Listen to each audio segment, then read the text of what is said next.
watch the technology? Yeah, sure. All right, cool. And we're live on YouTube and ready to go. Thank you. Okay, I'm Wig Zamor. This is the monthly general meeting of the Rider Oversight Committee, and we're going to start with public comments, if there are some. Maybe Barry has something to say, Stefan? Yeah, or Barry? Barry may be limited by technology. I don't know if Barry's microphone and speaker are working, but Barry, if you can hear us, you're welcome to type something into the chat box, or of course, any other member can say anything under the public comment period as well. I don't see anyone Okay, watching well, that's fine. YouTube for chatting. Then we may as well move right on to our first presentation with Rob Guptill, who is kind enough to join us once again. Always appreciated. Absolutely. Thank you, Rob, and welcome. Hello, everyone, virtually. Right off the bat, Rob, would you like me to relinquish the screen sharing so you can present, or do you want to just talk and lead into what you wanted to show us? Yeah, I think I have a presentation, the one that's been shared at the public meetings, so I can talk to that. Go right ahead. All right. Let's see.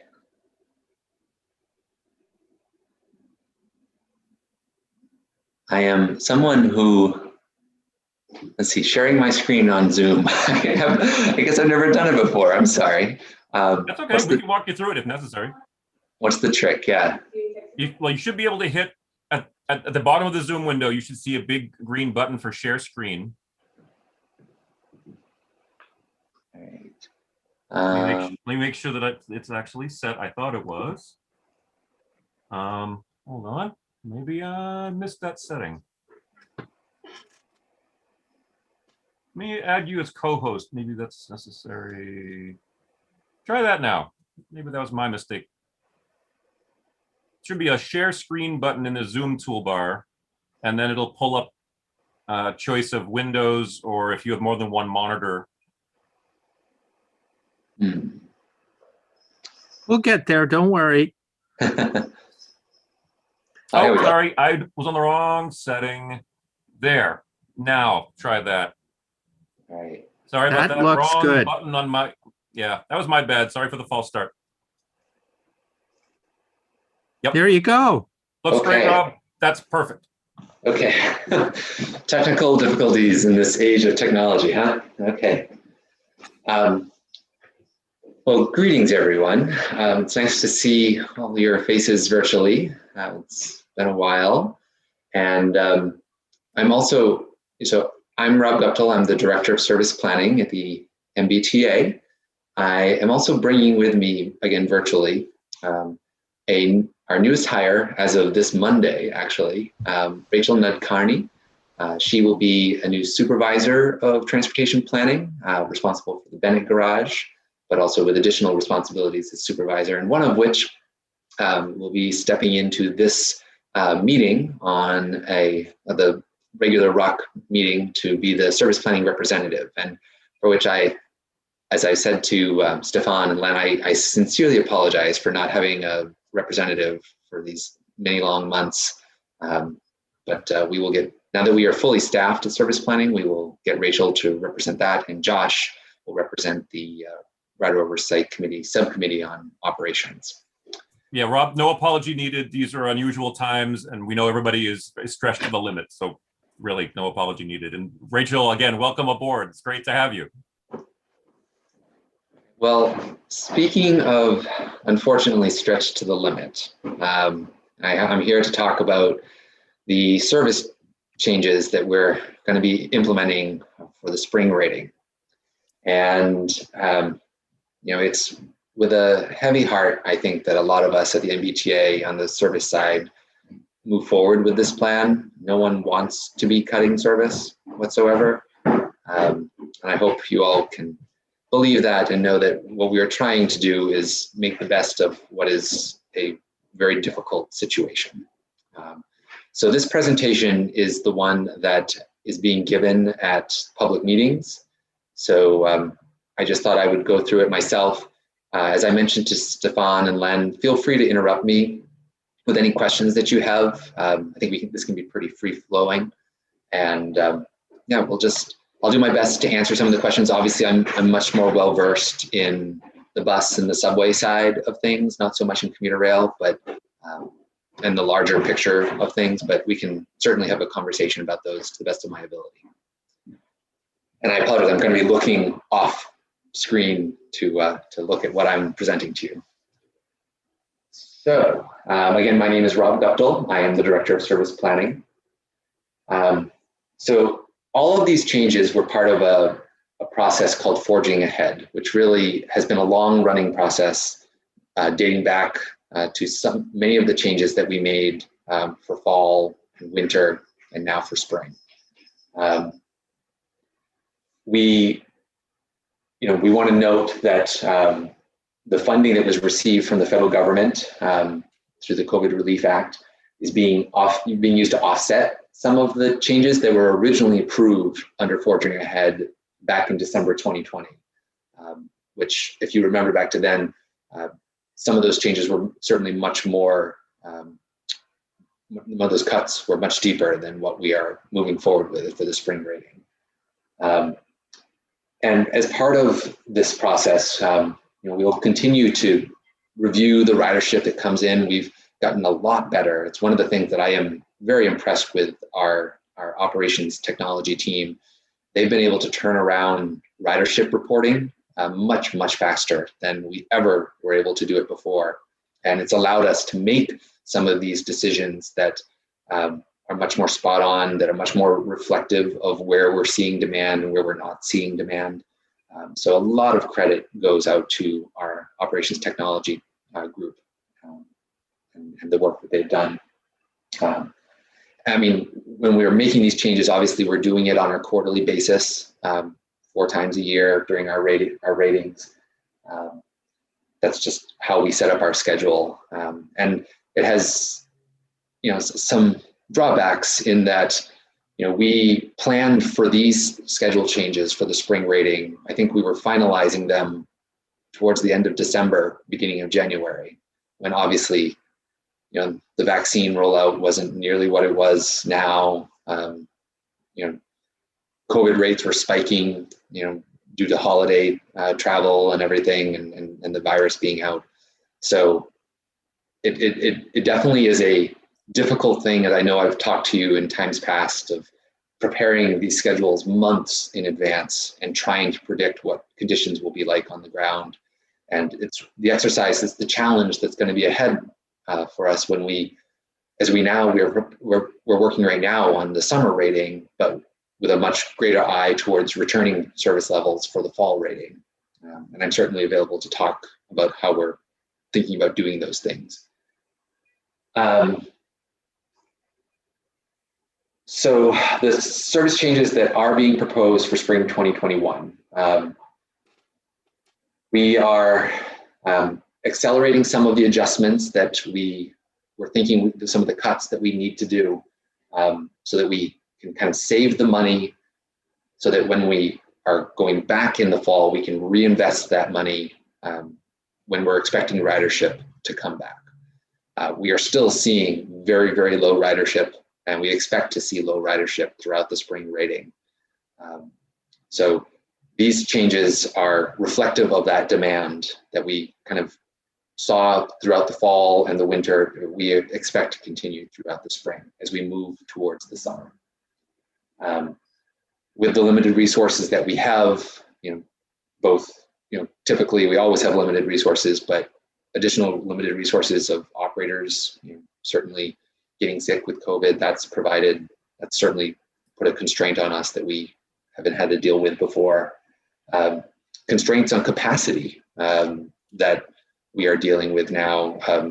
20 people on a bus, half the bus capacity, essentially, we are doing planning for. We're trying not to exceed that when we provide these service levels. So all new different ways of looking at constraints that we never have dealt with before. trying to do our best in those situations.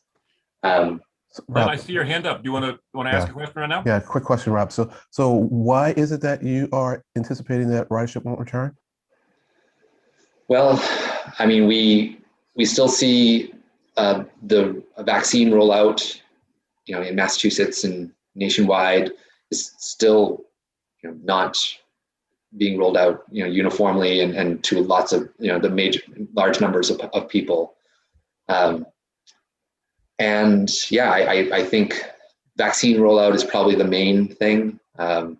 Certainly in our employer surveys that we're talking to, they are largely reporting that they do not expect to return people to, the office until, the late summer, the fall.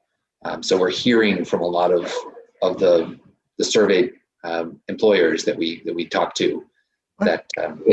And just to add to that, anecdotally, I just got an email, a company-wide email from my employer this week saying they're targeting September for a return to the office, and I think that aligns because you have two problems you have to solve for. You have to solve for the COVID transmission, get people vaccinated issue, and then you also have to solve for you need kids back in schools so parents can go to work. You need the kids taken care of. And September kind of aligns well for both those things to be gives you all summer to get folks vaccinated, and then you can maybe see a somewhat return to normalcy in the fall. So I understand where your planning is coming from. Yeah. And obviously no one knows exactly what the future holds, right? I mean, we're all making our best guesses here. But taking a look just back in time, and this is a really interesting chart that shows by mode how ridership had that precipitous decline almost a year ago now. And you can kind of see how the response in terms of, the recovery in terms of ridership has been for different modes. Some of the things to note here is how commuter rail is definitely much, much lower than the other modes. Bus tends to be higher, in the 40% range we've hovered around for many months now, and rapid transit more in the 20 to 30% range, with the exception being the blue line, which is more in the 40% range. So to that, the changing ridership patterns that we're seeing, as I was kind of saying, ridership has remained more steady on buses. And in terms of the types of trips that we are seeing continued ridership on, these quote unquote essential trips, many of which are coming from minority and low-income communities, areas with geographic barriers, like Boston Harbor, that the Blue Line serves, that are making walking and biking more difficult. And these are the communities that typically have fewer residents that have the ability, like I do, like probably many of you do, to work from home and be largely unaffected, at least in terms of our work environment, by the restrictions that have been put on us by COVID. Hey, Rob, yeah. This is Wig. Just on the Blue Line, because I this graph has been shown around quite a bit, and it's very interesting because of the Blue Line relative to the other lines, among other things. Have you or the or CTPS analyzed both income and job type, or done? Have you done, or has anyone done more correlation with this? Certainly with income, right along with minority and low income, those are two of the metrics that have traced quite closely with sustained ridership. I haven't seen anything on job type, but I think anecdotally, we all kind of know that service industries have largely tended to, that those trips have remained, and that kind of correlates with the demographics on who has those jobs in the service industries more often. Yeah, and I don't want to slow you down, but I think it also correlates with the employment land use types. I mean, you think of all the produce markets and all the trucking and But it's obviously great that you've analyzed this and that it's so clear. Anyway, I don't want to slow you down again, but thank you. And it's fine. Questions, whenever they come up, it's fine.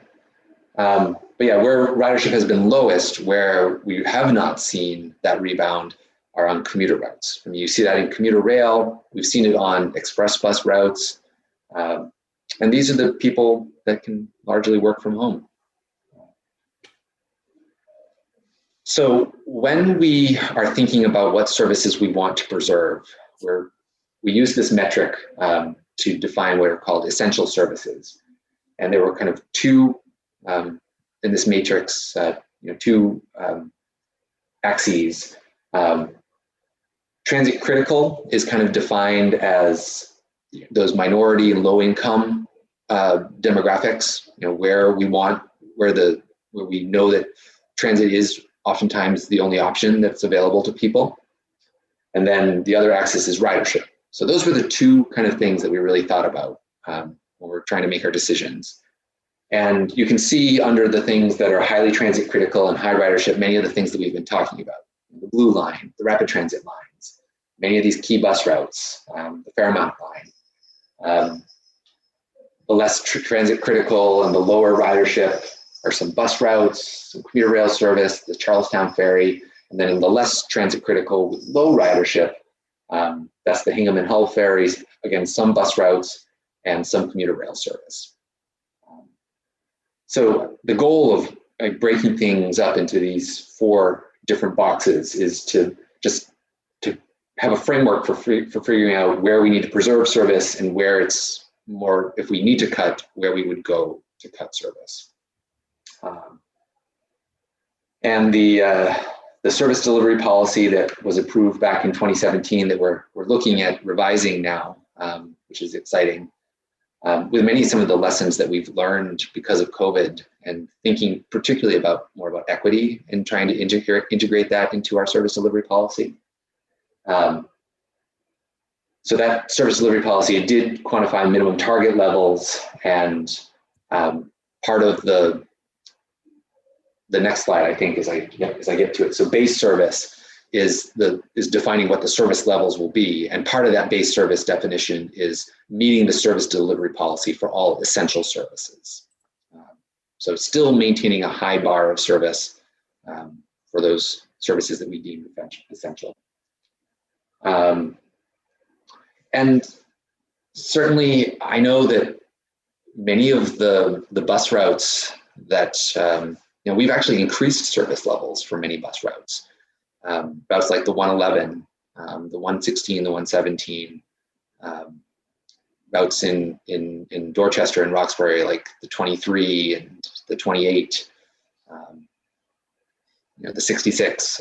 These are all routes that we've seen crowding under our new thresholds of 20 passengers per bus, and we have increased the trips on those, and we're hoping to keep those increased service levels as we move into the fall, not to reduce those service levels.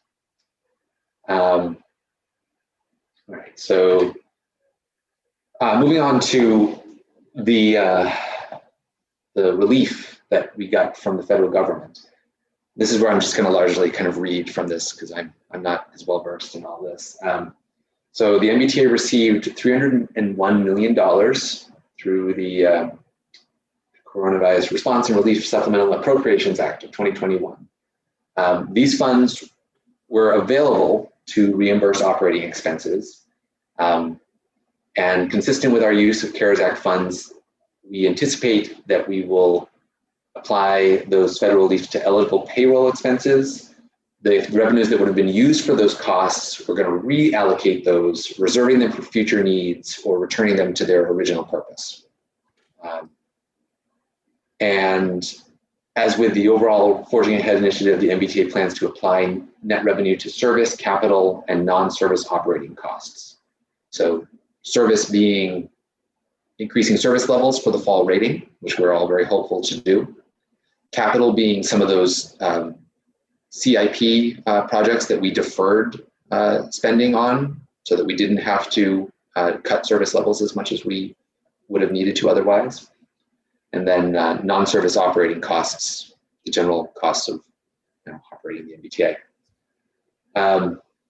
So yeah, I think it kind of breaks it down there. 179 million will be used to reimburse the capital program, and the remaining funds will be going to preventative maintenance and to operating, improved operating expenses for the fall. Quick question for Len and Brian in particular, since you're on the capital and finance subcommittee, is that 179 million something that you think we should, as an entire organization, or or in the capital committee, focus on how that is going to be utilized in the agency?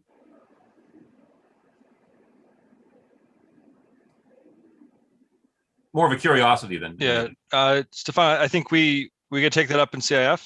We haven't so far, but that's a good topic for exploration. Cool.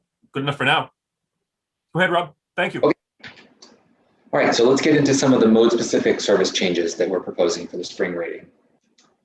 Subway. So we are reducing frequency on the green, orange, and red lines up to 20%. And when we say up to, there are different times of day when we're decreasing service. The more significant service decreases are during the peak periods, which is where we are not seeing the demand as much as it was formerly. And what does that mean? On the red line, peak frequency goes from every 9 minutes to every 11 minutes. On the branches, and from every 4.7 minutes to every 5.5 minutes on the trunk. The midday goes from 14 to 16, and in the branches, and 7 to 8 on the trunk. So I know 20% sounds pretty scary, but in terms of actual minutes, given the ridership that we're seeing, where we're not seeing crowding on the rapid transit lines, it doesn't, at least in my opinion, it doesn't seem like a horrible sacrifice to make. Then you see the same statistics for the orange line and the green line. Again, nothing in the peak going beyond 10 minutes. Frequency on the blue line, respective of the higher ridership on the blue line, being reduced up to 5 minutes. So up to 5%, excuse me. So peaks go from 5 to 5.5. Midday goes from 9.5 to 10. And this notes that there are some parts of the afternoon where there actually will be more service, not less, kind of reflective of where we're seeing that increased ridership, that ridership demand in those afternoon periods on the blue line. And of course, all these schedules are now available on the MBTA website. Jeez, that's great. For bus. So we'll just go through these row by row. We are restoring Route 236 service to what it was prior to the cuts that we made. We'll be back in the fall, we cut it to a peak only service, or back in the winter, I think. I forget exactly. But in any event, we are restoring it to what it was prior to those cuts. So returning it to all day service. We heard from a lot of people that they needed all day service on the 236, and this was something that we felt like we needed to do. We are decreasing frequency on that long list of routes. And I'm happy to, obviously the details on those schedules, you can find those at mbta.com service changes. And the new schedules should be coming out shortly. Not this week, but probably next week or the week after. At least 2 weeks prior will be when the new schedules are coming out. Some routes we decrease frequency at some parts of the day, and by some parts of the day we typically mean during the peaks, and we increase frequency at other parts of the day, and those times we typically mean during the midday. So you see that on the 1, on the 16, on the 32, on the 57, on the 70. Actually getting on some of those routes to getting some pretty good midday frequencies, which is exciting for us to do that. And then not so exciting is to actually suspend routes full scale. Those 9 routes are the ones that we are suspending. To note that we actually had consolidated a fair number of routes, and when you're consolidating routes, that means some routes are being suspended, like the 501 and the 503 is just the 501 that is serving both Copley and downtown. Same thing for the 502 and the 504, that's just the 504. The 352 and the 354 were combined.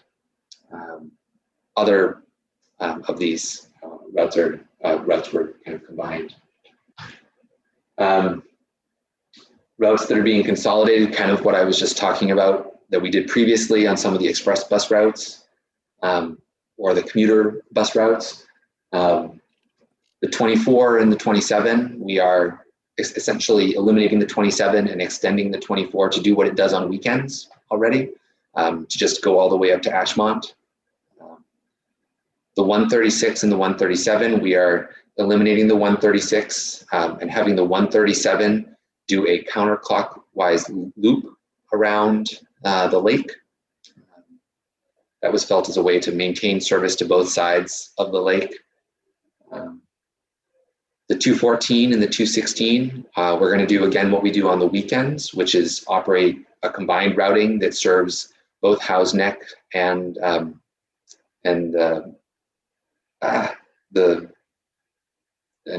Germantown, excuse me. So it will go out and serve both of those points, as opposed to just the 214 and 216 serving each of those points individually.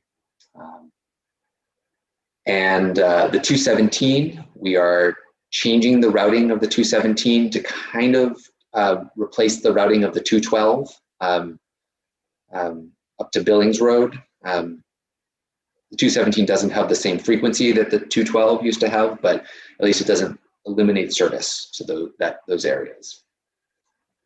We're changing the span of service for a couple routes, making them peak only services, the 67, the 85, and the 131. The 131 change kind of goes into what the changing that we're making for the 136 and 137.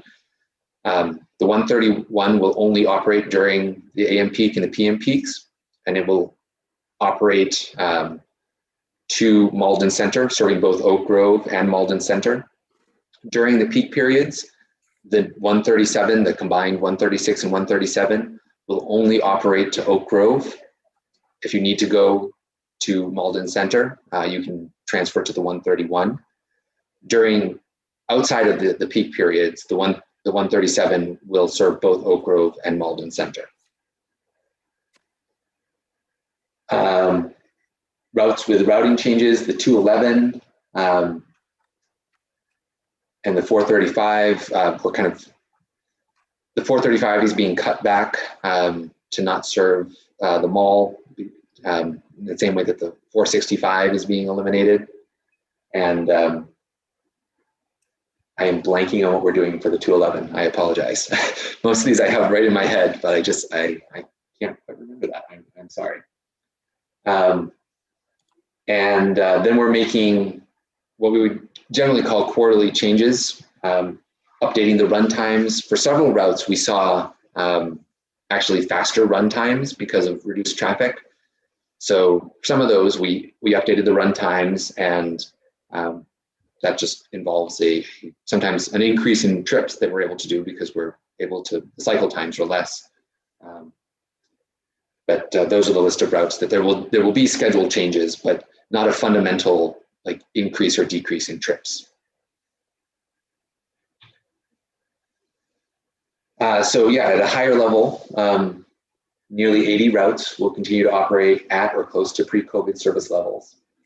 More than 20 routes will operate at higher than pre-COVID service levels. You can see the list of routes there, but some of them, several that I mentioned previously. And we are reserving some service hours for operational flexibility. We do have a much higher, what we call cover list. These are operators that are essentially on standby. We found that was very, very useful when we go back to a year ago at this time. If there was ever crowding reported on a particular route, we'd have the operational flexibility to send an operator out with an additional bus to address that crowding. So we continue to do that. And obviously with concerns about operators contracting COVID-19, having a bigger cover list allows us, if anybody is sick, that they can't come into work, that we have that flexibility to plug in for those trips so that we don't drop those trips. I think, yeah, as Craig mentioned, schools is a big part of planning for the fall. We're talking with Boston Public Schools. They're we're starting to return to in-person schooling. So as they do that, we are restarting the supplemental trips that we kind of put to other purposes, many of which we put to other purposes when those schools weren't in session, or they weren't operating in school. And we've noted that BPS students are likely to be impacted by the suspension of the 18 and the 55. Those routes, the 18 largely can overlap with the red line, the 55 can overlap with the green line. So we are encouraging the riders of those routes to use the rapid transit lines that those routes kind of mirror. There's all these resources that are out there, but yeah, as Craig mentioned, there is the expectation that schools will be largely in session in the fall. So that's about 20% of, I think, our weekday ridership. I've heard the statistic is on schools. So it's a substantial portion of MBTA ridership that we want to be ready for when schools go back in session. And then we'll move on to commuter rail. And I'm going to, again, just have to, speak to the presentation here because I'm just not as involved in it. The new commuter rail schedule will be implemented on April 5th. I know there was a new commuter rail schedule that came out back in January, but this will be a refinement to that.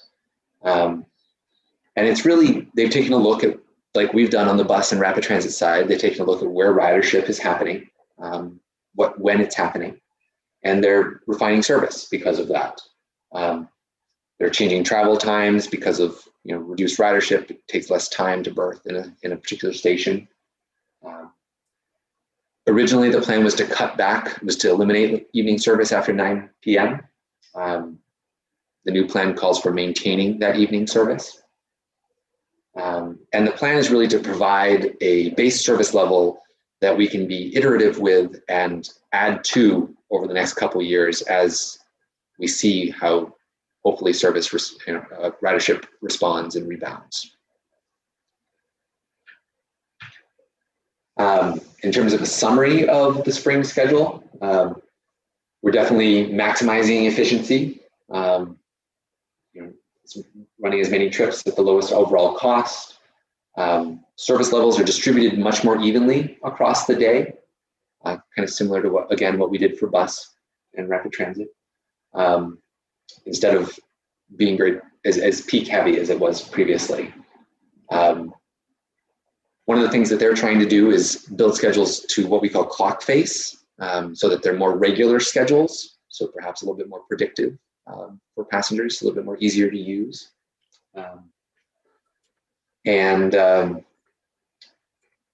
The per week changes in spring 2021 compared to fall 2019, some statistics, an 18% improvement in the rolling stock utilization, 11% fewer trains, 24% fewer vehicle miles, and 20% less operator hours. And in terms of that question about late evening weekday service, they evaluated a number of options, including running alternative bus shuttles. So it seems like they made the decision that the lowest cost alternative while operating an efficient schedule was to run train service. And this would maintain service for key workers and transit critical populations.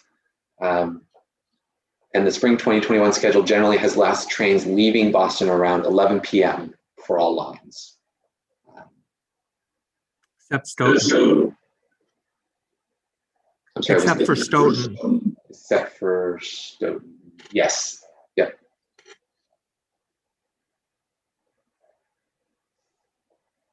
Right. And then redefining commuter rail services. As was mentioned, the new schedule will be implemented on April 5th.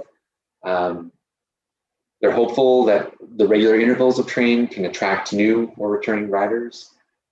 And they'll certainly assess those new travel patterns as they are happening in the post-COVID world. And that last bullet, Keolis and the authority will begin a marketing campaign to let people know about this new service model and the schedule, and try to let people know that commuter rail is still there for them. I guess there's a slide in here on, and I'm obviously looking at this the first time with you, so excuse me as I kind of speak off the cuff here. On Fitchburg commuter rail weekday service change, there's going to be a shuttle bus from March 1st to May 2nd between Alewife and Littleton. Yep, that's part of the PTC, the Positive Train Control Project. Not really related to COVID-related cutbacks, but I have to call out the express shuttle all the way from the end of the red line, or to and from the end of the red line all the way to South Acton, is something that I don't recall having seen before on previous bus substitutions. So I think that is quite excellent, as opposed to forcing people to be on the bus during all of intermediate stops. So speaking for myself, I was very impressed with this covering local shuttles as well as the express.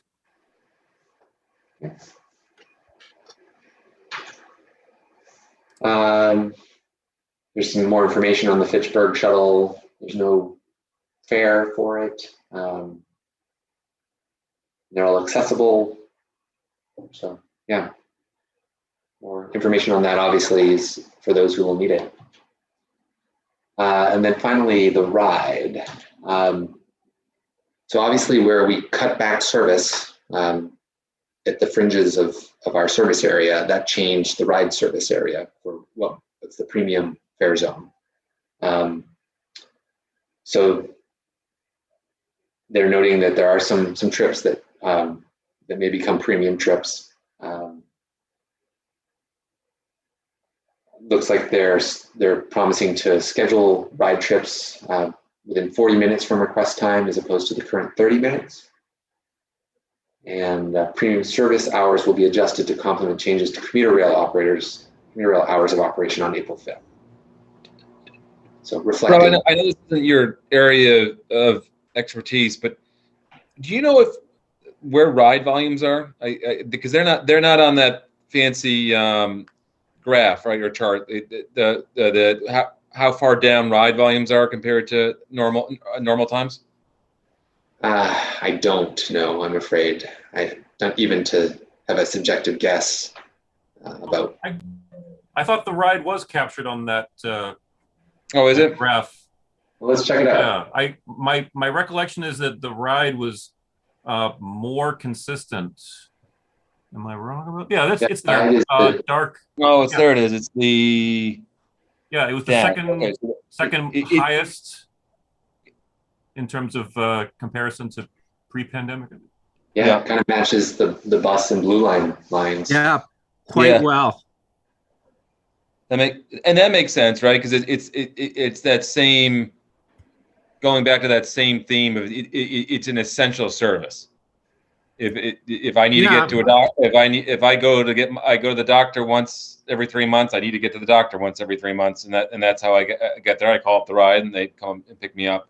So it's that makes sense to me. Thanks for going back there. I had missed that dash line hidden in there, but it makes sense that it's So to me, it's something you would,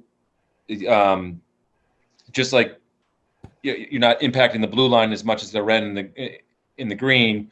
The same thing with the ride. You wouldn't want to impact the ride as much because it is a service that is being used. It looks appropriate, Craig. not at the It 20 or it looks 30.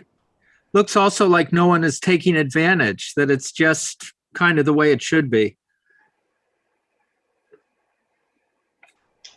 All right. So next steps. Another area we don't probe on the ride that often, but I'm curious. PPE and things in the ride. Is it simply drivers wearing masks, or have they installed screens at all in ride vehicles, or any of that? It's an area we haven't really late in the game to focus on it. But I'm curious what was done to ride vehicles, because that could be a really safe mode of transportation, right? If it's just you and the driver, you're both masked, you're in the back, they're in the front, and if you put a partition in of some kind, it could be a very, compared to a bus or a subway where you have a group of people in a consigned space, you're just one-on-one with the driver. So speculating. Yeah, I can ask that question of Ben. I always forget his last name, but the head of the ride. And I can let Stefan and Len know what the answer is and get that back to you. Yeah, that'd be great. Yeah, that'd be great. Thank you. Yeah. I'm speculating that educated guess that contact tracing on the ride would be probably among the easiest to do, because the operator is identified and the passengers are identified. I mean, you can't get a ride on the ride without the agency knowing who you are. So that would hint at being among, well, not hint towards safety, but at least the best ability of any route for contact tracing. I hadn't thought of that before, so I wanted to mention it just now. All right, looks like I'm coming to the end of my presentation.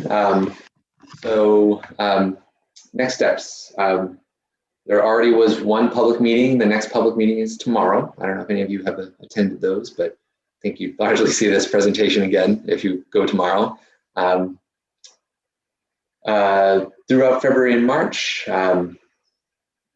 all the upcoming schedule changes will be listed, as we mentioned.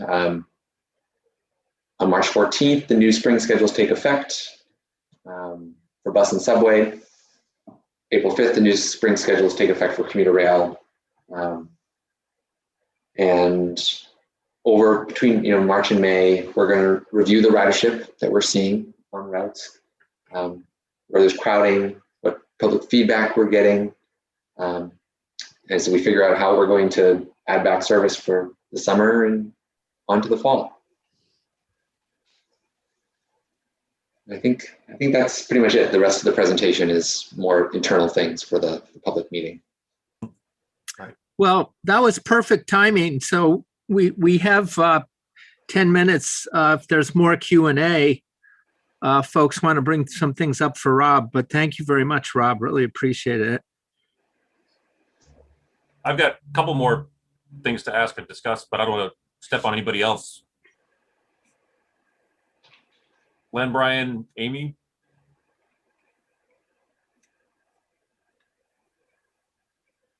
You can go, Stefan. Okay. Yeah, you can go. I don't have anything. Thanks. Amy, anything before I ask a couple more things? Okay, well, my take on this, and I did attend the last Wednesday public meeting on this, so I heard all of the public comments and feedback, and there was 2 bus routes called out by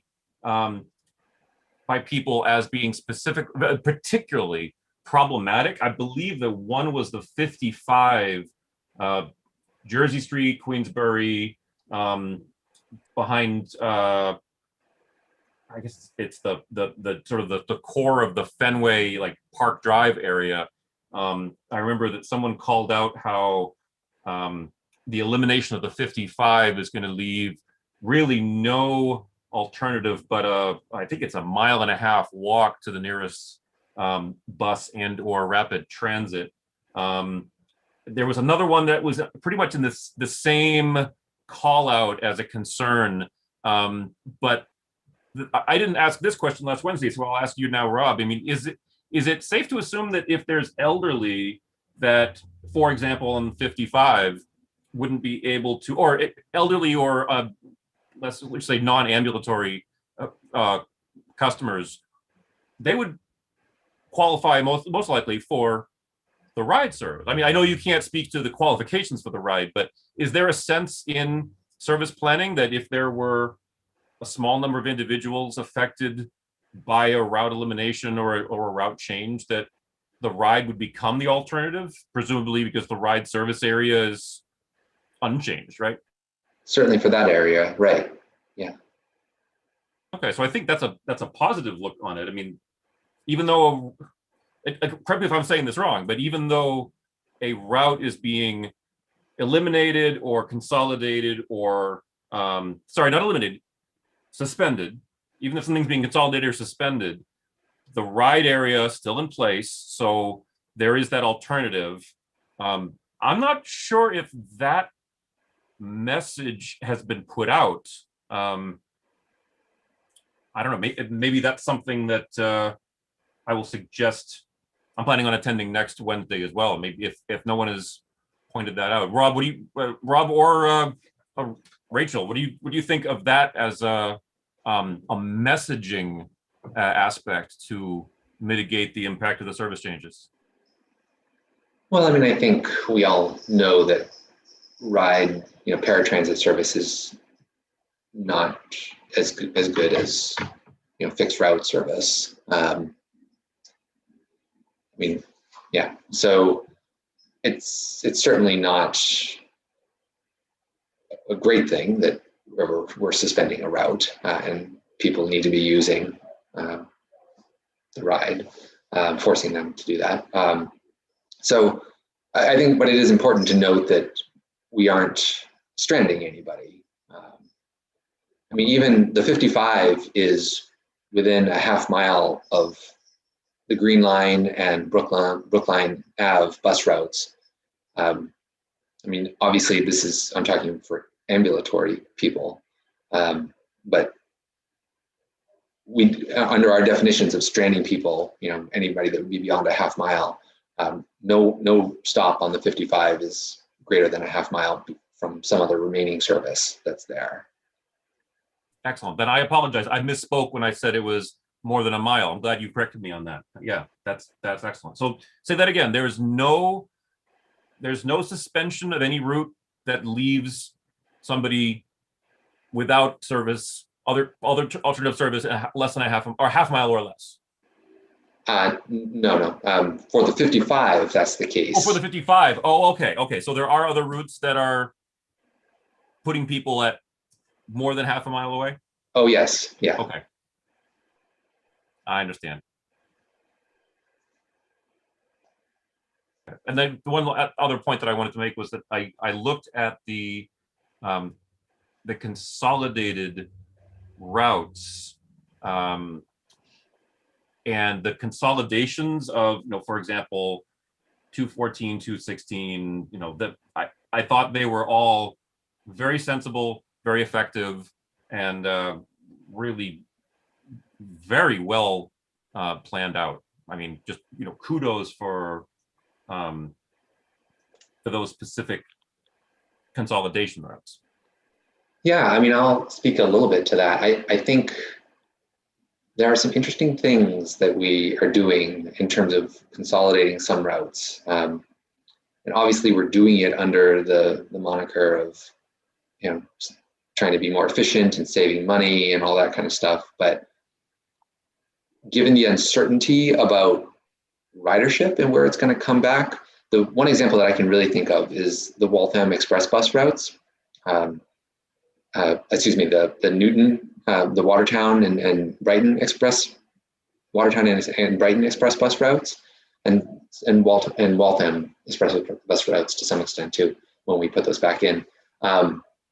But we formally there were 2 express bus routes that went from Watertown and 2 bus routes that went from Brighton. One of the routes from each of those areas went to Copley, and another one of the routes went to the financial district. What we've been doing ever since the fall rating, I believe, was having all of those trips serve both Copley and the financial district. So they get off I-90 at Copley and then take Stewart Street to get into the financial district.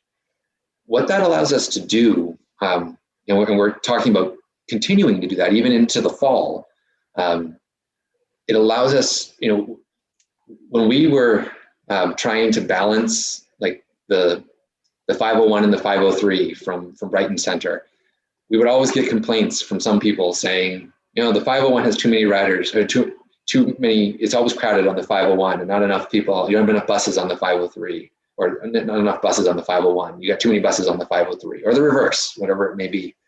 And that's, certainly people were reporting what they saw, but we were always trying to balance how many people are going to Copley, how many people are going to the financial district.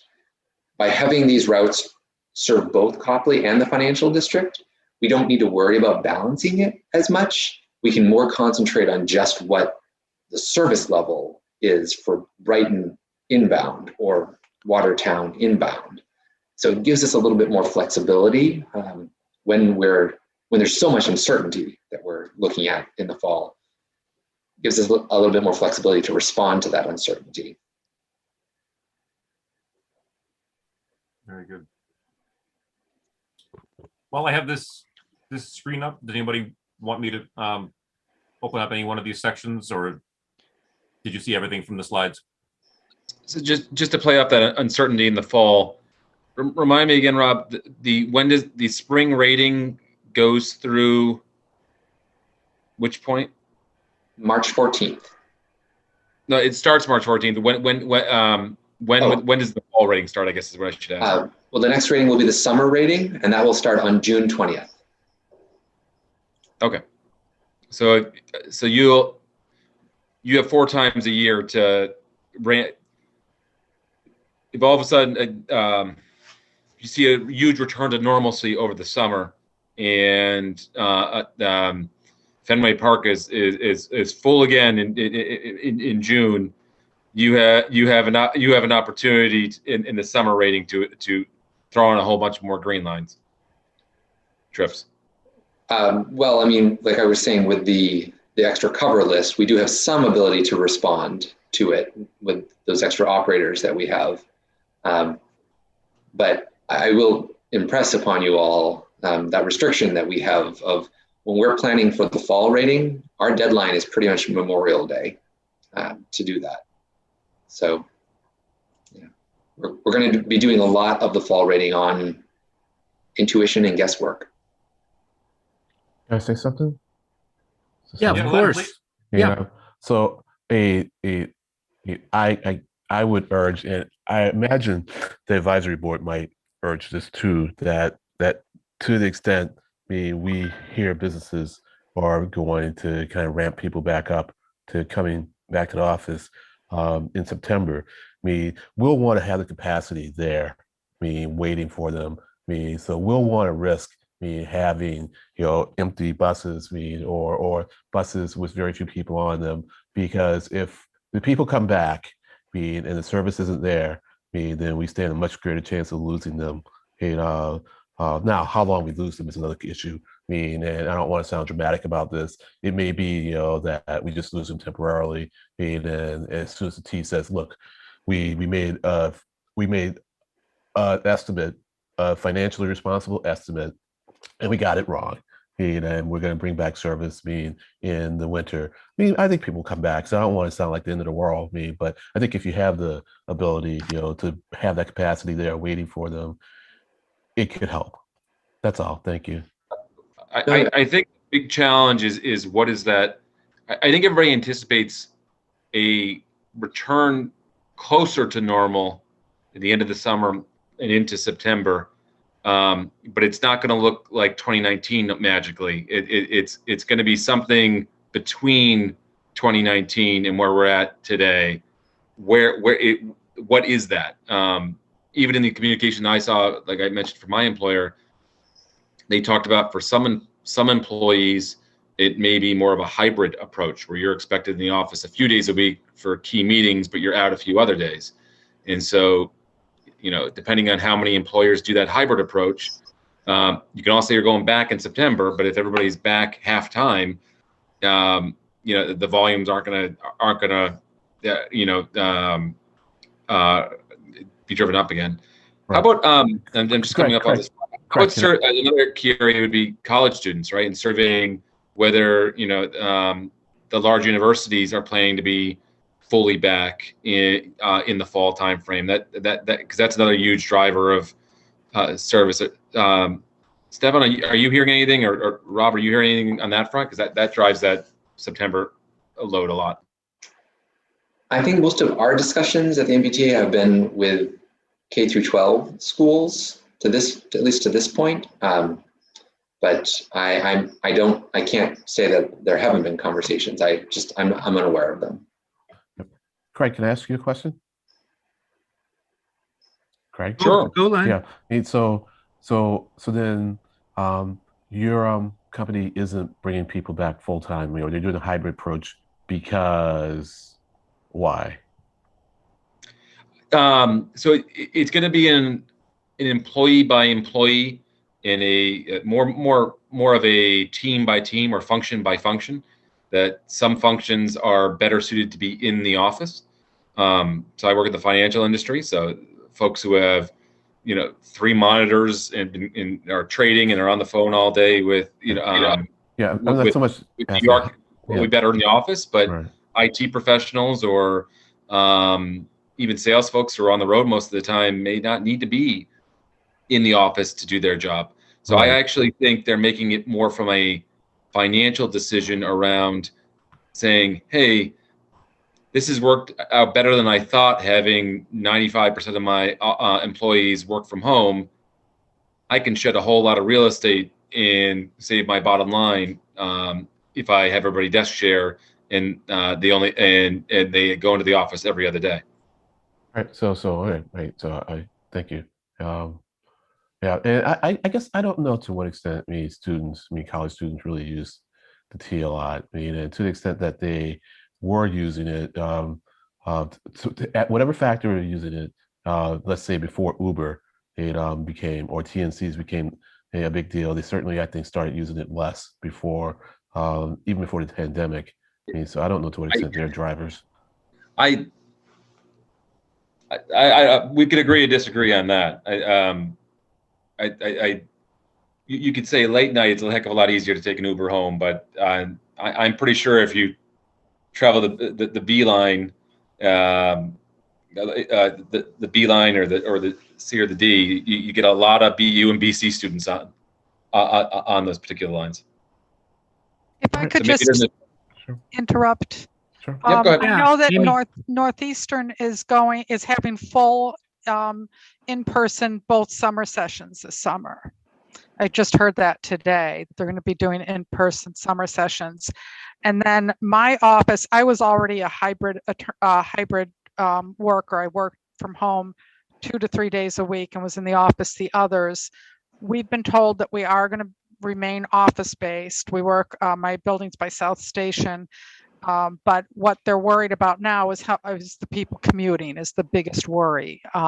Is we have so many people. I live in the city, so I walk in and walk back, or I take the Orange Line back, or depending on the day and what time I leave the office. But my office has stated repeatedly that we are going back.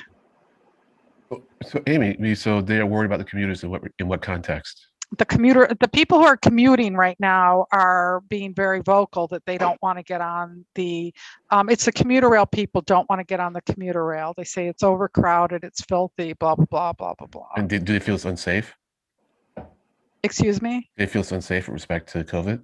Right. Right. Yeah. No, I heard earlier on, like especially before the vaccine, even before I think the T was really trying to crack down, or even before the state gave the ability, certainly before Biden came in, that businesses were urging people like not to use the T. I take it all the time. No.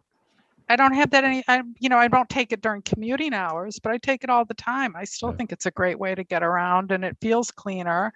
Yeah. And the only thing is that my heart goes out to the bus drivers.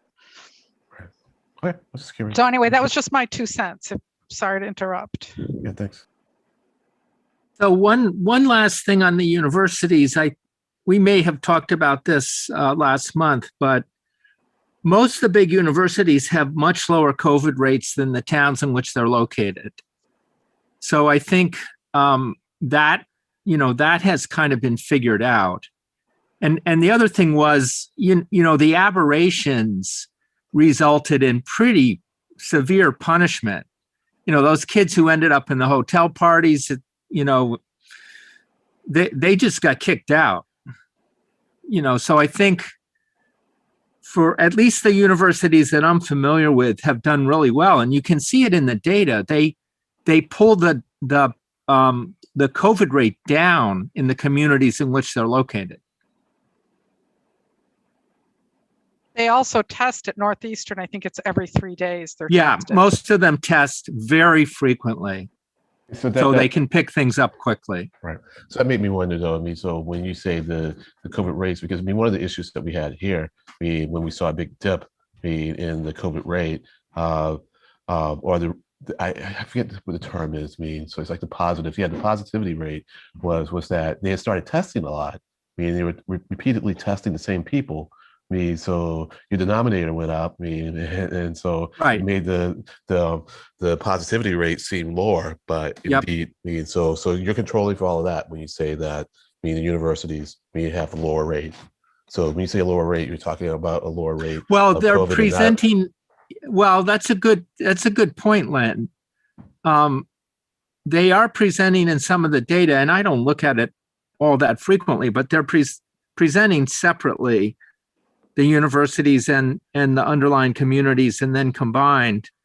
But yeah, you're right. The frequency of testing affects it. But well, anyway, let's just leave it there. It depends on how many days they're putting into the data, right? It depends what data set you're looking at. It was just a question, so I was just wondering what you. Yeah. No, you're right. You're right. Especially if you're looking at 7 or 30 days, that could be an issue.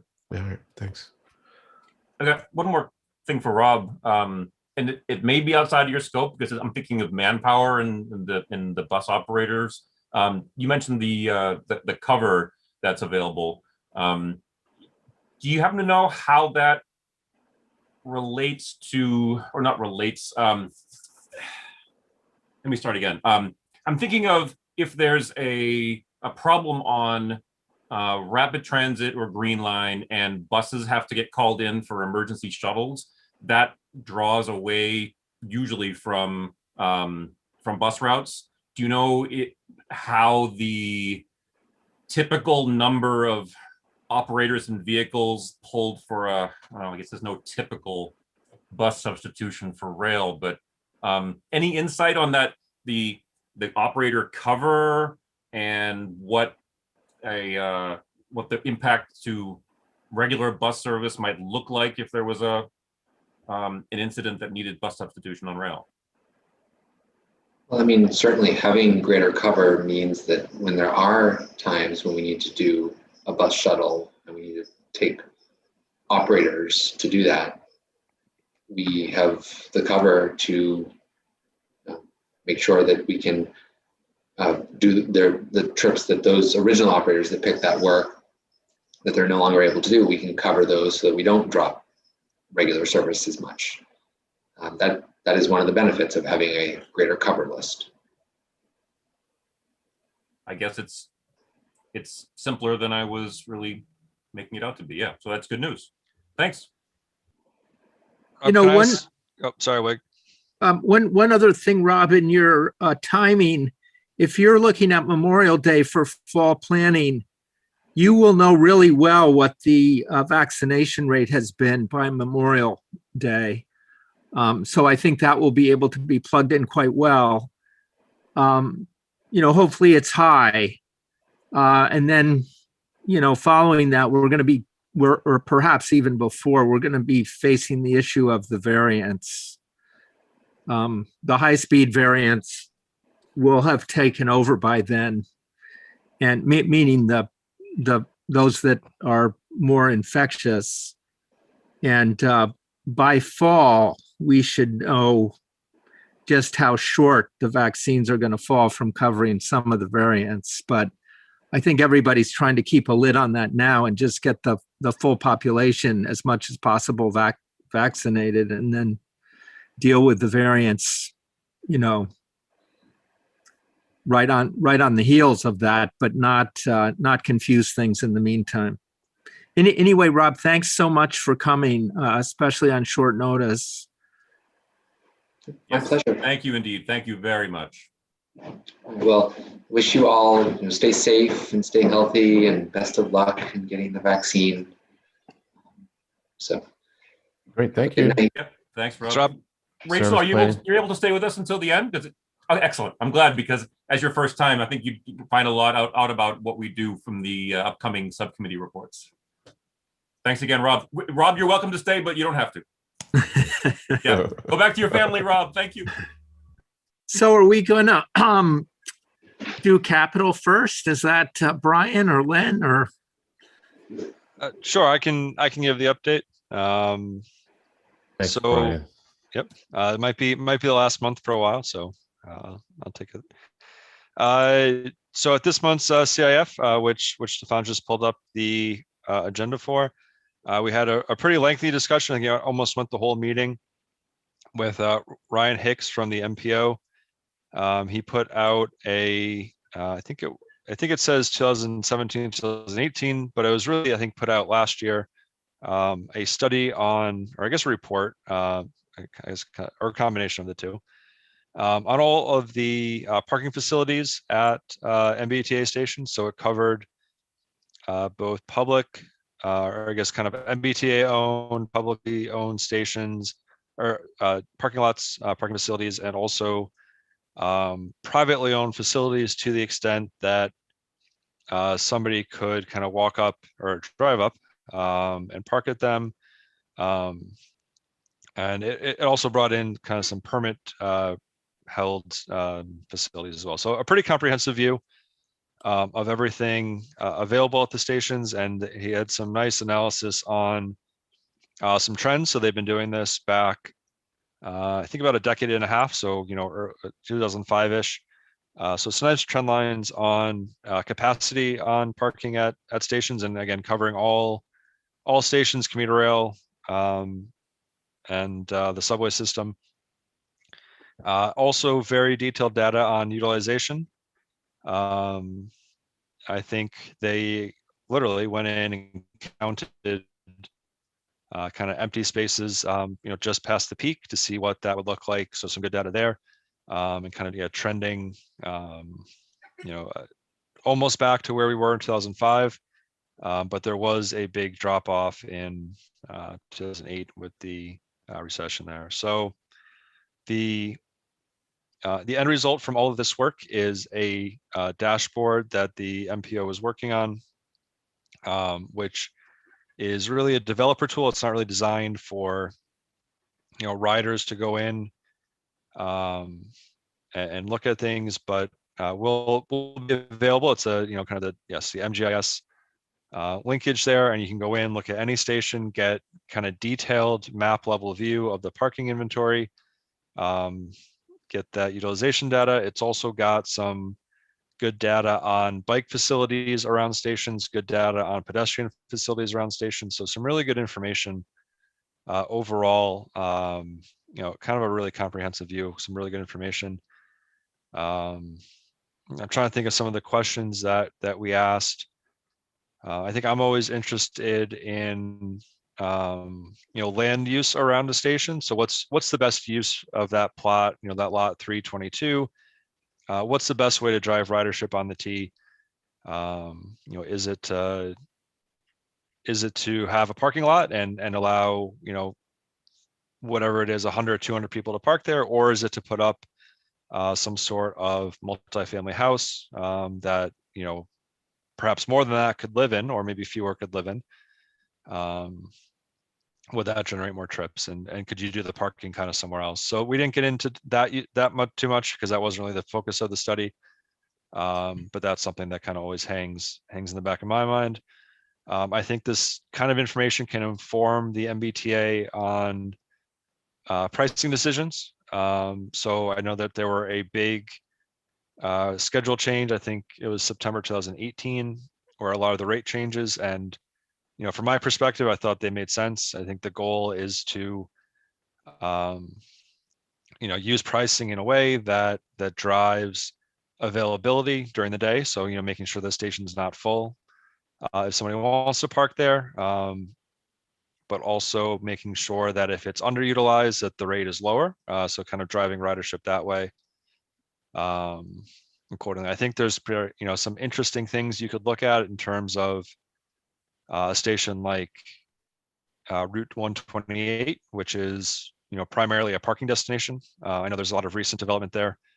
Shout out to the new Wegmans, but compare that to some of the more dense developments around some of the more centrally located stations in terms of what happens there. And they kind of looked at it as what factors drive parking utilization as opposed to what factors drive ridership. So a little bit different focus, but I think Ryan had some conclusions on what gets you to the right level of utilization or kind of the predicted level of utilization. And I think price is obviously a big one. One thing that he did mention is that prices are, or I guess kind of behavior is sticky on the prices. So, the MBTA, and obviously we're in a pandemic, but the MBTA raised or changed the prices on parking lots 2 years ago. And I think, from his expectation, that change, it's going to take a while for the extra $2 to kind of, change behavior, I guess. For enough people to say, I need to find an alternate way to get to the station. It's not going to happen overnight. So I think, my takeaway there is, I still think, that sort of pricing activity is good, but, making sure that when those changes are made, that there is enough time between them to, kind of filter through to change behavior, that sort of thing. So those are kind of some of my takeaways on this. Len, I know you had a chance to bring Ryan in. I don't know if you talked with him through your other channels or you had anything else you wanted to bring up about this report. I think you did a good job, Brian. So I could say some other things, but I don't think they are worth it compared to what you said. So if people want to come back and discuss this after we cover the operations, then we can. But no, thanks, Brian. Excellent job. Sure. So from there, I don't know if we cover. I think again that went most of the meeting. I think the only thing. Yeah. The only thing I bring people's attention to, because I mentioned it, we didn't really explore it fully, is the fare transformation slide deck that was presented to the FNCB on February 8th. And the one thing highlight that I did, the one thing I spotlighted was that there had been a change, I guess, in the last transportation bill or bond bill for transportation that decriminalized or at least made less severe fare evasion, the penalties for fare evasion. Mm-hmm. And the rationale for that is that it would allow the T to hire civilians or like non-police officers when it comes to checking people's fares for all door boarding. And so on the surface, it looks like it's a bad thing. But when you understand why they did it, then it makes sense. So I just point that out. But yeah, fair transportation is moving along. So I'm gonna have a closer look at it and maybe try to get someone to talk with us some more about it, because I think the one thing that the team will really want to be careful about is how they do the checks for fare evasion. But I mean, they're on top of that, so it's not like they need advice from us. I mean, but it'd be good for us to have a handle on it, so that a better handle on it, so that if we talk with people and people ask us, we'll know better what we're talking about. So that's it. Thanks. Yep, I'll second that. I think this was a very informative presentation on fare transformation. So if you haven't had a chance to read it, I'd recommend reading through. I think one goal I have, I don't know if we'll get there, but is making some recommendations for the future fares. So things like recommending or not recommending fare caps, recommending or not recommending means tested for fares or low income fares. So things like that in the future, recommending or not recommending, tap in, tap out, things like that. So I think there's a lot of opportunity with this fare system. I don't know, fully the direction that we're going in, but I liked everything that I read, and kind of so on and so forth. So more to come, but some good news. All right, and I just would add that in the Hicks presentation, the GIS was pretty phenomenal, and I think that probably does offer the opportunity for land use and transportation nexus analyses, as Brian kind of mentioned. So should we move on to marketing and operations report? Sure, I can give that. Pull that up, and these are verbatim the notes that I took during the meeting, but I don't mind sharing what in a previous era would be chicken scratch, but I'll summarize just a little bit. Actually, maybe I'll just, instead of just reading things,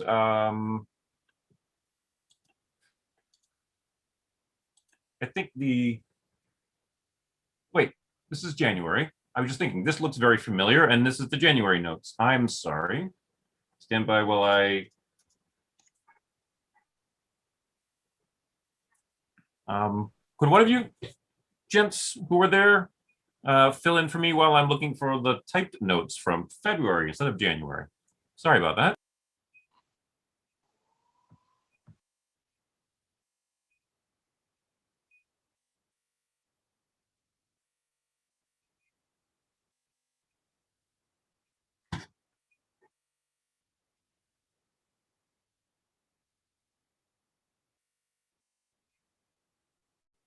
So Emily, was that a sled dog that I saw? No, he's more Jack Russell Terrier. Ah, Yeah, he's small. the coloring looked kind of Arctic.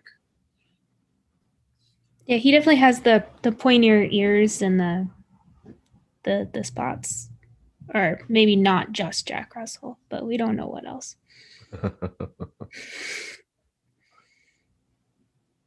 Same with most of us, so.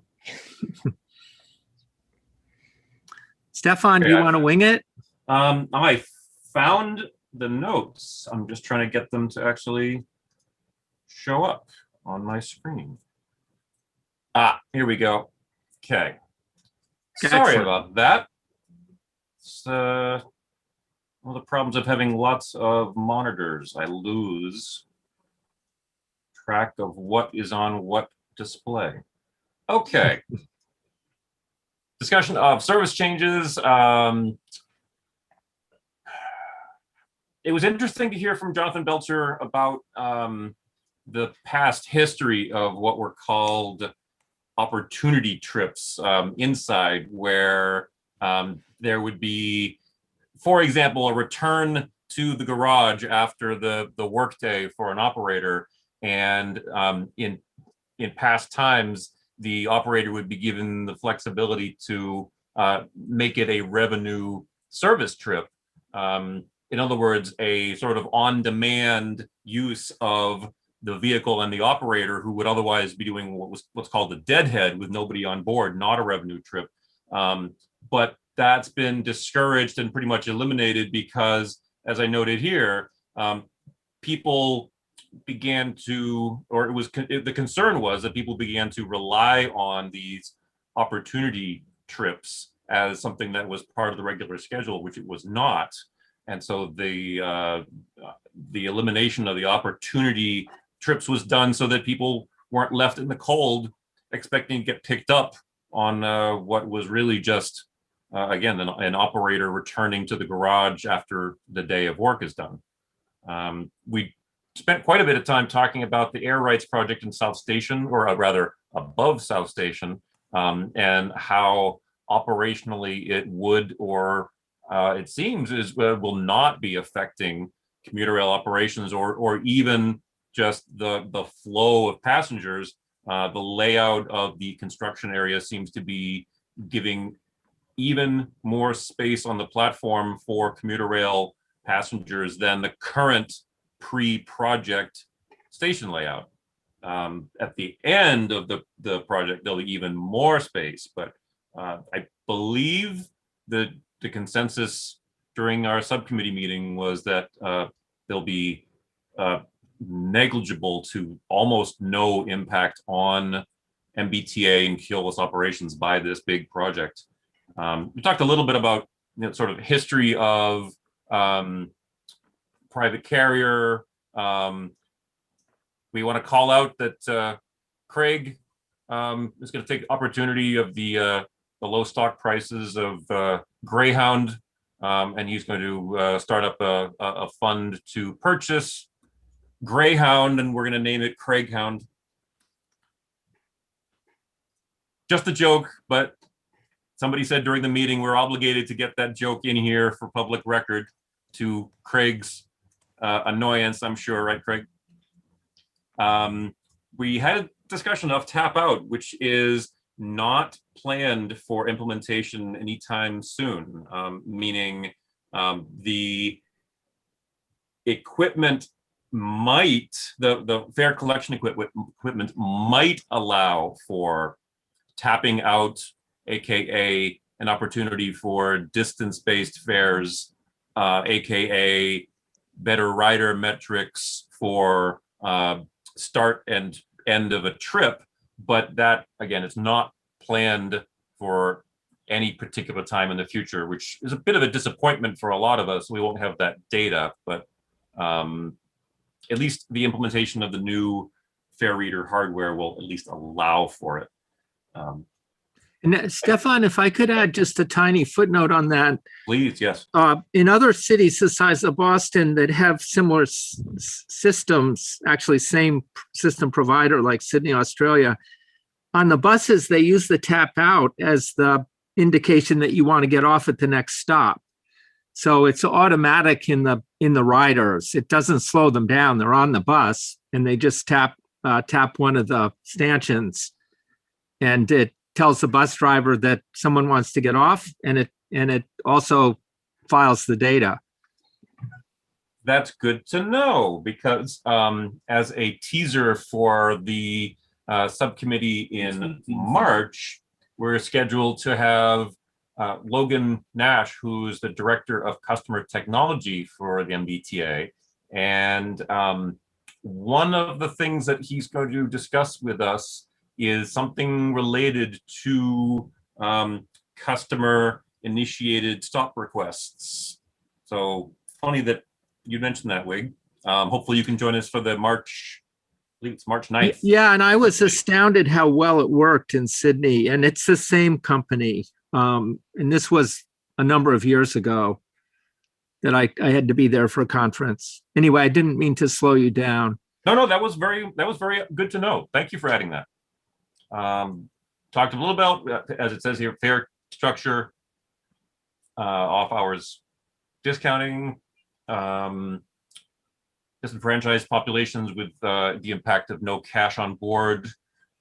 I presented a bit on the South Coast Rail expansion project to New Bedford and Fall River, with a focus on the East Taunton station which looks like it's going to be a major transportation hub, perhaps even as much of as an important station as Fall River and New Bedford themselves, because specifically of the proximity of East Taunton, the new East Taunton station, right on Route 24 and 140.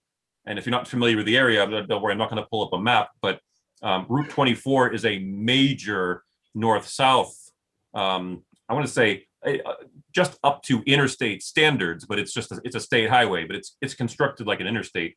And Route 140 from the East Taunton area junction of 24 southeast is also built comparable to interstate standards. So having this new commuter rail station at East Taunton at the junction of 24 and 140 is going to be huge.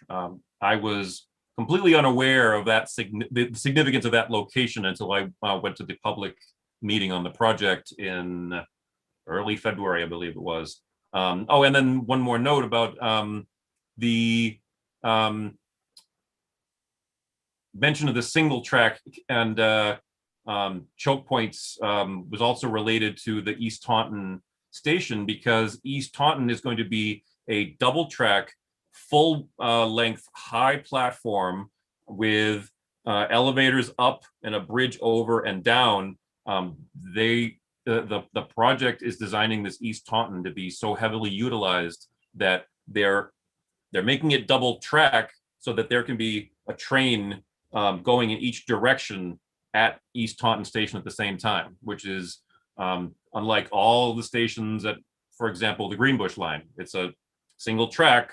One train can go one way, has to wait for another train to go the other way. But East Taunton is going to be one track in the other in each direction. That's huge. There's even going to be a brand new off ramp built off of Route 24 South just to get to the new train station. I mean, if that doesn't say a lot about what they project for ridership, that Mass Highway is putting in a new exit ramp, I don't know what would. Wig, do you want to talk anything about the land use? I took the Well, note here just to mention it, I've been corresponding with JLL, but with Jones Lang LaSalle, which is one somewhat unique because they're a large developer, but also a large collector of and source for data on land use. And they said they were actually doing some work for the T, and they would need T permission. But that was a couple weeks ago. And, our relationship with the T and the MPO and CTPS has been so good. I can't imagine anybody would object to them coming in and speaking with us. I did send out something from the New York Times, I think, to a few of you today. And I also noticed that Pioneer has put out a study on a land use change, and basically the same thing that Craig talked about, that many businesses had been surprised by the ease with which their employees were able to work remotely from home, and the efficiency of it. I think they did not see any drop off in productivity.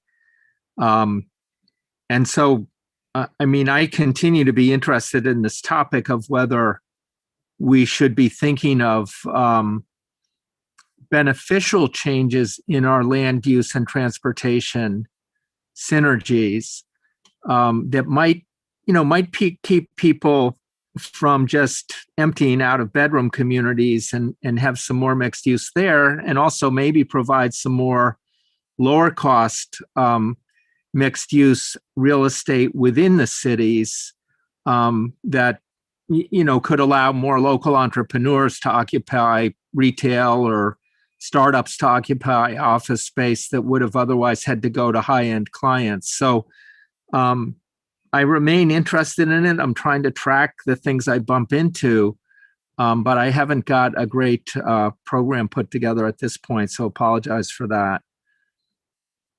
No need to apologize. Sounds great. Thank you, Wig. Thank you very much. And then a final note where we were talking about some specific route congestion.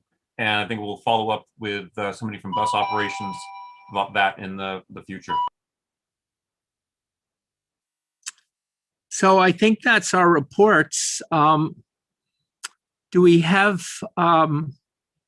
any old or new business or minutes or those kind of housekeeping before we go to public comment? I'll just say the MPO has no money when it comes to programming 50 year. We find ourselves in quite the situation, mainly because a lot of projects have gone up in cost, and so it's a function of implementing or putting plans into the tip. When they are only 25% designed, and even though there is 4% non-compounded cost increases added to the estimated cost, that isn't enough, and the reasons for the cost increases are legitimate, but the MPO so far has a policy of once we put something into the tip, we are committed to it, because the municipalities, they do a lot of work around that. From getting the funds through a commitment to the funds from their end through their town meeting and other work. So it's a big deal to these communities that these projects are in place, and so so we just find ourselves now kind of figuring out how we are going to deal with this. It's coming as a bit of a surprise, and so that's kind of the news out of the MPO. That's it. Thanks. That sounds pretty important, actually. So thank you for updating us. Yeah. Well, it is important, but then it's funny. We do so much work and put so much time into just about $100 million a year, which is just nothing. I mean, it's compared to the rest of the transportation budget, it's very little. I mean, it's important to those who get it. I think we need to think about whether or not we program in large projects, as we have. There's been some resistance to programming lots of large projects. Anyways, in fact, we have a policy now of allowing them only to take, I think, like 30-40% of the annual budget, and so it's like if a big project goes up unexpectedly, then it takes out a lot of the funding that you have. So even if the smaller projects were to go up by the same percentage, it wouldn't affect your budget quite so much, especially if you left yourself some wiggle room. So I think we will need to leave some money unspent, or unprogrammed, so that we can absorb the cost. So I think it's better to, not to commit to a project, since we feel that if we commit to it, we have to, not to program a project, since we feel that if we program it, we're committed to it, and just say, well, we need to keep this money so that if costs go up, we can retain keep our commitment. And so people are wondering, like, what are we going to do in 2026? And it's kind of obvious to me. It's like, don't program. We're not going to program anything. But when I say that, it kind of meets with nothing, which makes me think, so it's like, well, where's money going to come from? And all I can see it coming from is like if they do remove their commitment to some of the projects, which would be a new way of approaching the way that we program things in the tip. So I'm suggesting that we don't program anything in 2026, and then when we come to 2027, just program in half the monies that we have, on the assumption that it's going to cost more. So I'm going to stop because I think I'm just repeating myself a lot. Thanks. No, I think that was important. A lot of people here don't know the MPO as well as you do. And, for decades before you got there, Lynn, most of the money was going to large highway intersection and road widening projects. and there was a lot of pushback on that. And as Len has said, it's incredibly important that the structure usually is that the municipalities have to do the early work and the early funding of that work. So all of the rights of way and all of the kind of pre decision point spending is on the municipalities usually. And for some of them, that's a heavy investment and it's not work that they're used to doing. So they are vested in it, just as Len said, at least from my experience years ago. Len is much more up to date. It's the same. And the other thing I think that we're going to have to watch about this is if there is a serious move to electrify, especially transit, that will take a fair amount of capital from the federal government. And so, you know, if there's we'll see if there's an inflection point, but my guess is, like all big changes in direction, that could have some built-in lag to it because it takes a while for people to get up to speed and to get efficient at new paradigms. So we'll see. Yeah. Anyway, but thank you. I think that was quite important, actually. But along the lines of what you were just saying, Wig, though, see, I think we would be better off, if we are going to help fund a large project, if we have the other party be a party that could absorb an increase in the cost. Because the problem with the smaller municipalities is that they can't absorb the increase in the costs. And so people are talking, well, if it goes up, well, we should just say, well, that's all you're getting. But these small municipalities don't have the money. Right. If it goes up, like 20 or $10 million, maybe nothing to the state, but it's a lot to these municipalities, and so they can't absorb it. So and another thing that people are thinking about is how to factor in the benefits, because we don't really do cost benefit analysis on these, and Virginia does, or at least some MPO in that part of the country does. And when they started doing cost benefit analysis, they found that the smaller projects were actually more had a higher rating. And so that's one argument for going with smaller projects. But also, I think that MPO also controls the design process too. And so there are other paradigms, where I think you can be more aware of how the costs are going to increase. And so I'm going to stop talking now on this because I'm becoming less clear, because I'm less knowledgeable myself. So I need to learn more about that before I can report in a meaningful way to you. No, all. thank you. Sure. No problem. I want to add one quick thing about external meetings on this part of the agenda, I recommend highly going to the next tomorrow evening, as a matter of fact, the public meeting for the service changes, not for the content, because you saw Rob show us all that content, but to hear the public comments and reactions and suggestions. I found it very informative last Wednesday. I recommend it. So it's tomorrow night, 6 p.m. to 8 p.m. And then also there's another South Coast Rail meeting I'm going to be attending as well, and I'll report back on that next month. And happening right now is the Winchester Station meeting. I'll report on that in some future ROC meeting. That's a big deal for that project.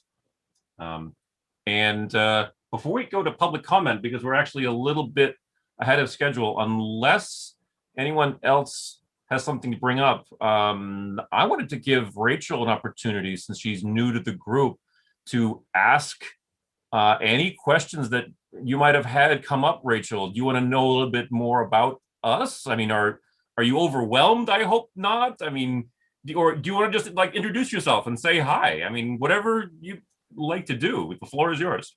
Sure. So I'm Rachel Nadkarni. I'm on day 2 with service planning.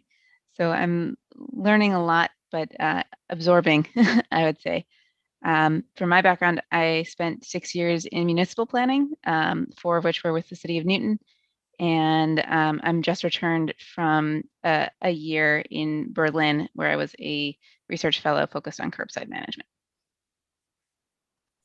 very exciting. That's excellent. So So that's glad to have me. you. But I do have questions for you also. I Please. am absorbing a lot more about the tea than in the last 48 hours than I ever have. So I still have a lot to learn on your role, but I'm curious to know sort of a little bit about you all and how you got to this. And I'll do more research on my own as well, but I'm curious for your perspectives on what's exciting for you to be involved. I would love to nominate Len to speak to that first, because Len is one of the original, one of the two people still on the Rider Oversight Committee who have been since the very formation of it. Len, you up to talking a little bit about the history and where we are now from where we've been? Sure. Yeah. So, gosh, the version for YouTube. So, so we came into being as a result of the fare increase. I think in 2003, we were essentially a mitigation for that, and so there were some activist groups that wanted in. So when the T decided to increase fares, to create a group that would be able to give the T input on various things, and so they created the MBTA Rider Oversight Committee, and they advertised for people, and I saw it in ad, I think posted in Park Street, and applied. Initially, there were 4 subcommittees, and over the years we have combined them into 2 now.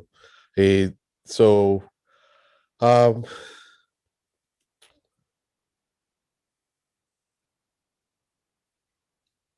as I tell people, we have influence. We are not like the FMCB, which has real power, but we have influence that we get from getting to know people, and I find that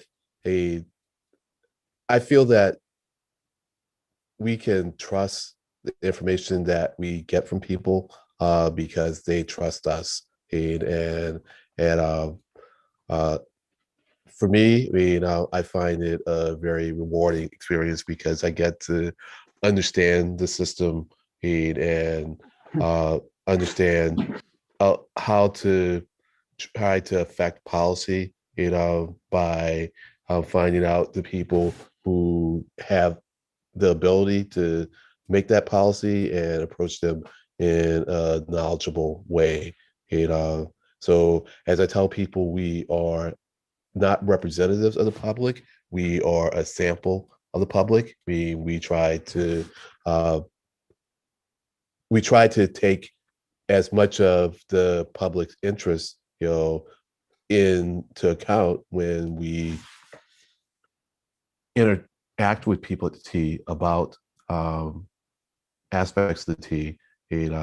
One of the tensions in the beginning, and this is more kind of a rambling story, as opposed to like a elevator pitch to get people to or as opposed to like the introduction to a thesis or something. Sorry about that. I lost my train.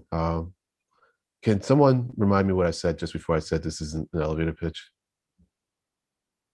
You were saying we're not representing, but a sample, I believe, which is a very well said way of describing it.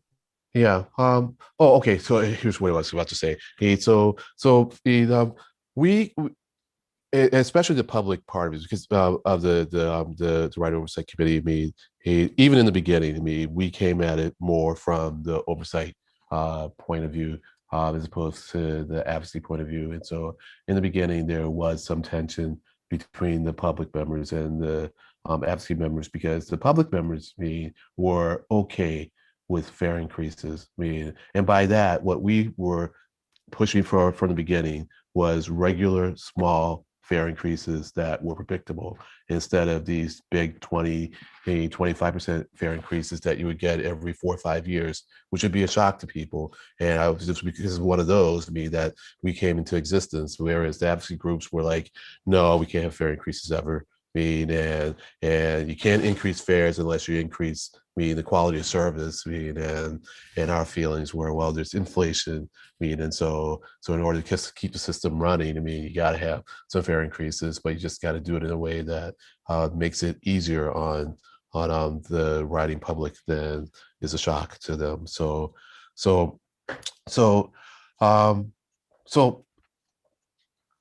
I don't know what more to say at this point other than to say that,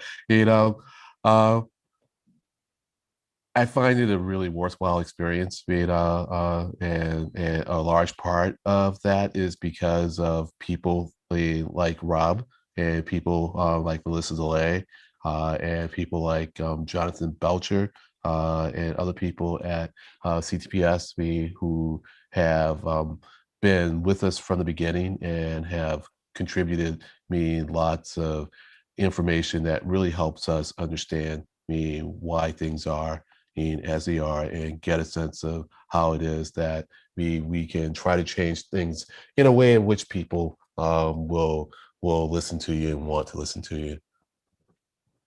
That's it. I don't know how helpful that was, but there it is. Thanks. Well, I think that Len's statement that we get along pretty well with the people who really know the T best and also know the surface transportation system best is correct. I think I think Len hit it on the head, that is the basis of the relationship. There is one historic wrinkle. Stefan and I came in kind of second, just after the first folks like Len and Karen. But in the beginning, it was 8 people from the transportation agencies, 8 members of the public, and then 8 people from formal advocacy groups like Conservation Law Foundation, Sierra Club, Mass Perg.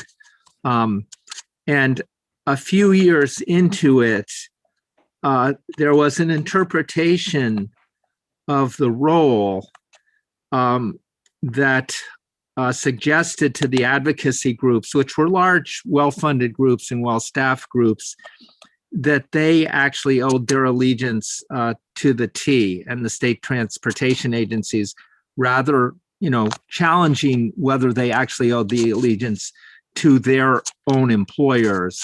And at that point, almost all of them left quite quickly. Marianne Nelson from Sierra Club stayed the longest, but the advocates pretty quickly left with any issue of who they were representing. And since then, we've been the way you see it now. We lose members, and they're always welcome back. And we try to add members when we have too many empty seats. Yeah. Essentially, there was a state ethics law that was passed during the first term of the Patrick administration, and that then classified us ROC members as quasi-state employees, and so we had to abide by the state ethics rules. And so some of the advocacy groups felt that did make them question their allegiance. There's more to this, and I'll be happy to tell you a whole lot more, especially about that episode, but not on YouTube. Yes. Likewise, we can do another, a more informal Zoom sometime if you'd like, Rachel. Sure. Honestly, the legal aspect of those advocacy groups, the lawyers tend to be nervous when when their position is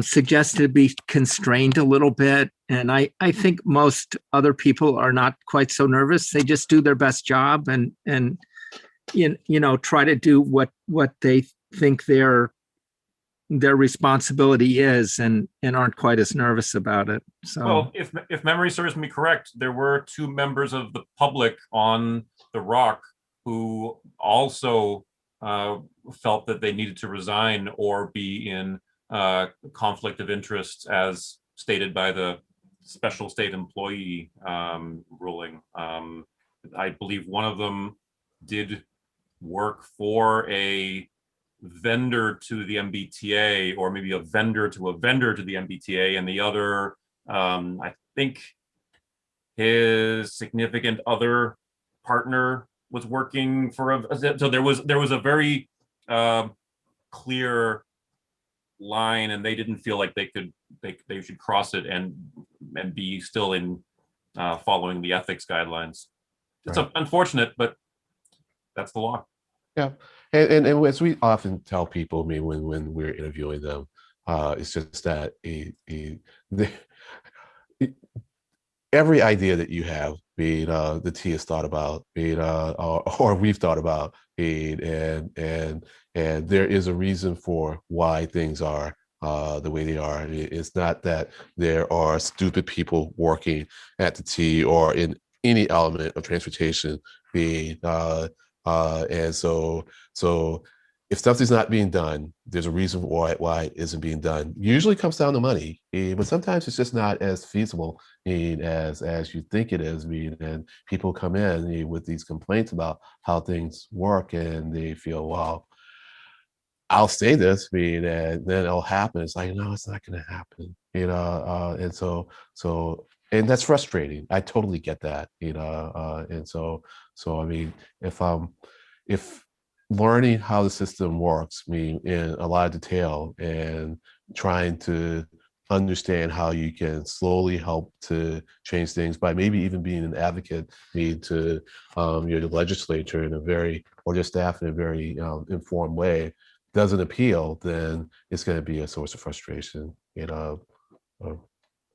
So I think we got to go to public comment. I'm just asking Barry. Yeah. Barry, I don't know if you can hear us. I'm going to assume, Barry, that you can hear us. Otherwise, you wouldn't have been with us for upwards of 2 hours. If you want to type something into the Zoom chat, now's your chance. Otherwise, email us or call me. I talk to Barry once or twice a month just about various things. So, Barry, if you can't do it right now over the Zoom chat, give me a call. And How is Karen Webb sick? Does she usually attend these? She Yes. has been fairly regularly. Yeah. She's probably got a commitment. Okay. She's doing well, and I'm surprised she's not here tonight. Okay. At least she's doing well generally. I hope she is right now. We don't know. Yes. Okay. Thanks. I just wanted to check in for her. And Yeah. I'll Bonnie's- do better on my attendance, people. I swear I'm going to do better. yeah, I think you just want to. It's great to see you, Amy. We'll make you chair again, Amy. That's coming up. Okay. I think you were Then good that'll chair. make me, then I'll be here. Okay. Yeah. That's one way to get me here every time. All right. Well, I miss you all. I do. I Well, miss we you miss all. you too. So we'll be looking for a new co-chair. Okay. In June. So we can Okay. nominate you in May. If I get nominated in May, I will accept. Okay. Elect you in June, and then you start in July. I love it. One last quick thing before we actually hit 7 o'clock. It looks like since Barry isn't typing anything, but I want to give an opportunity. Emily, do you want to? Is there anything that is new and hot off the press from CTPS? I guess. Nope, no is an answer. That's totally I fine. If there's nothing. calculated the low income threshold for the MBTA service area the other day, and it's a household income of less than about 55,000. So that's with 2019 census data. So the freshest we've got. We just booked somebody for the subcommittee for marketing operations in March 9th, but I would love to hear more about that in one of the subcommittee meetings. I can't speak to what Brian and Brian and Len want to do for the capital finance, but I would love to hear more about that. It could be a quick once over. I'd have to. I wrote a script to do it, so I'd have to practice actually speaking it. But let's keep in touch about that. I mean, if it's something that's that you feel comfortable presenting, we would love to hear it, see it. Maybe at the March public meeting in 4 weeks. But totally up to you. No obligation, no pressure. For sure. Yeah, it was just an interesting number that I know we throw out low income a lot, and I rarely see the threshold amount published. Cool. Very cool. Okay, Wig, unless you want to direct us in another. No, I think we're good. Something else? I think we're good to go. All right, Yeah. last call for anything else from anyone. Otherwise, I will take a motion to adjourn. Motion to adjourn. And the second, Second. Sure. Second. if there's no objections, then we'll call it a night and thank you all. Stay well. Yeah, take care, everybody. Thank you. Thanks, Good to see Stefan. everybody. Okay. Thank you. Bye-bye. Thank you Thank you very all. much. See you next time. Bye for now. And welcome, Rachel. Oh, she's Yes, gone. Rachel. Yes, welcome. Welcome to Rachel. Oh, you're still there. Yay. Welcome, Yay. Rachel. Yep. Whoa.